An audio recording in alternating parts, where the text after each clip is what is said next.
Sir এখন tiffin করছেন, একটু ওয়েট করতে হবে। আমরাও টিফিন করতেই এসছি। দেখি বললাম না ওয়েট করতে হবে। সঙ্গে লেডিস আছে বলে হাতটা এখনো কাঁধের সঙ্গে লেগে আছে। ওটা নাবা নাবা। আচ্ছা, আসুন। এই যে লালুদা, গেটে কাকে পার্ক করে রেখেছো? যে কোনো দিন লাশ হয়ে যাবে। বদি বসুন। আরে পল্টন ভাই, এসো এসো, কচুরি খাও। টাইম নেই। বদি, ওই ফাইলটা বার করে দিন, একটা সই চালিয়ে দাও। আরে কালকে তো আপনি এসেছিলেন, কথা হয়ে গেছে ওনার সাথে। কবে কার সঙ্গে কি কথা হয়েছে আমার সঙ্গে লাভ নেই। পল্টন এসে ফেস কথা হবে, ফেস। পল্টন, তুমি তো জানো যে আমাদের অনেক নিয়ম কানুন মেনে কাজ করতে হয়। তোমার নিয়মে 14 বার, দম থাকলে আরো 2 বার। কেন সুসু তুমি থেকে তুইতে নামাচ্ছ মাইরি? তুমিতে উঠতে উঠতে 2-3 বছর সময় লেগে যাবে। টাইম শর্ট, বুঝেই তো। পল্টন দা, হ্যাঁ। চলুন। হ্যাঁ হ্যাঁ, আপনি বরং পরের সপ্তাহে আসুন। বৌদি, একটু কানে হাত দিন তো। হ্যাঁ। দিন দিন। আচ্ছা, ছিলি তো ওয়াগান ব্রেকার। হ্যাঁ, লাইনের ছেলে ওই লাইনের ছেলের পদে লাগছে, লজ্জা করছে না? বুঝেছো? ম্যাডাম, ওই ফাইলটা দিন। বৌদি, ম্যাডাম, ও বৌদি, কান থেকে হাতটা খুলে ফাইলটা নিজের হাতে দিন। বুঝে গেছে? ফাইলটা দিন, ফাইলটা দিন। ভদ্র ভাষায় বললাম, বুঝে গেল। ম্যাডাম, বোঝেনি তো, ওই মানুষের জন্য কাজ করতে করতে না মাঝে মাঝে মাথা ঠিক থাকে না। হ্যাঁ, দাঁড়া, নিন, স্যাংশন হয়ে যাবে, যান। অশেষ ধন্যবাদ আপনাকে। ম্যাডাম, ওই এরপরে যখন দরকার হবে চলে আসবেন। আসলে আমরা মানুষের পাশে চিলা মাছি থাকবো, তাই না? নিলাম। এবার হাতটা দাও। বকসিস। দাঁড়াও, আরে দাঁড়ান না আপনারা। আরে কি এবার হাঁ কাড়ো। তোমার ব্রেকফাস্ট। আসুন বলুন। বেশ, কাগজপত্র তো আপনার সব ঠিকই আছে মিসেস মুখার্জি। কবে যেতে চাইছেন আমেরিকা? আসলে স্যার, ডক্টর তিয়াস আগরওয়াল, উনি বাল্টিমোরে জনস হপকিন্স হসপিটালের সঙ্গে যোগাযোগ করেছেন। উনি ওখানে আগে কাজ করতেন। মাসখানেকের মধ্যেই যোগাযোগ করতে বলেছেন। ইমেলে রিপোর্টসও দেখেছেন। আমরা গেলেই 1 সপ্তাহের মধ্যেই অপারেশন হবে। স্যার, টাকাটা আমার খুব প্রয়োজন স্যার।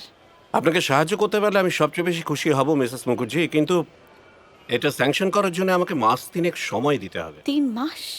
আসলে ফাইলটা অনেকগুলো টেবিল ঘুরে তারপর ফাইনাল সই হবে। স্যার, আমার মেয়ের হাতে এত সময় নেই স্যার। প্লিজ, টাকাটা আপনি প্লিজ স্যার, আমার খুব উপকার হয়। স্যার, বলছিলাম কোন কোন টেবিল ঘোরাতে হবে আপনি লিস্ট করে দিন, আমি নিজে হাতে ঘুরে নিয়ে চলে আসছি।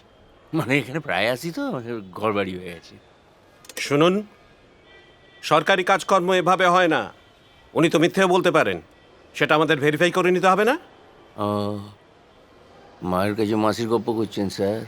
মানে না, এই টাকা কোথায় কিভাবে যায় সে গপ্প এখন শুরু করব? কি বলতে চাইছেন আপনি? প্রতিদিন লাখ লাখ টাকা এখান থেকে স্যাংশন হচ্ছে স্যার, কিন্তু পেশেন্ট তো একজনও নেই, শুধু কাগজ আছে। কেন কাদা ঘাঁটাচ্ছেন? আপনি কাজটা করলে একটা বাচ্চা মেয়ের জীবন বেঁচে যাবে। সরি, আমি আপনাদের কোনো সাহায্য করতে পারছি না। আসুন। কাদা ঘাঁটিয়েই ছাড়বে, কি মুশকিল। বাবুতলায় আপনাদের ওটা কনস্ট্রাকশন হচ্ছে তো, প্রপার্টিটা বোধহয় আপনার সালার নামে, তাই না? আপনি কি আমায় থ্রেট করছেন? না না, সব ফেট ফেট ভদ্রলোকরা করে, ছোট লোকরা অ্যাকশন নেয়। বাঁকা, এ বাবুতলা একটা কনস্ট্রাকশন হচ্ছে না? হ্যাঁ রে বাবা, বিল্ডিং গলির মধ্যে। জনা 10 মিলে যা বাড়িটার হাইটটা একটু কমিয়ে দেয়, মানে ফুল প্যান্ট থেকে হাফ প্যান্ট করে দেয়। পল্টনবাবু, হ্যাঁ বলুন স্যার। না না, তোকে স্যার বলিনি, ধরে থাক। পল্টনবাবু, 3 দিন সময় দিন, আমি স্যাংশন করিয়ে দিচ্ছি। ও, এই বাঁকা, এই কেস ডিসমিস, যেতে হবে না বুঝলি। আর হ্যালো বাঁকা, যা কখন কেটে আছে কি হবে?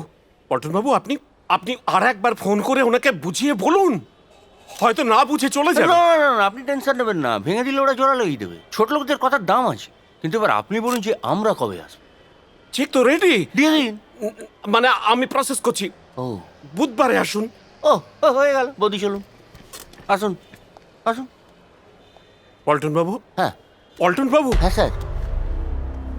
পল্টনবাবু, আপনি বাইরে বেরিয়ে একবার যদি ওনাকে ফোন করে দেন, মানে উনি হয়তো কিছু শুনতে পাননি। টেনশন করবেন না, আপনার বিল্ডিং পল্টনের হাতে, আমি বেরিয়ে ফোন করে দিচ্ছি।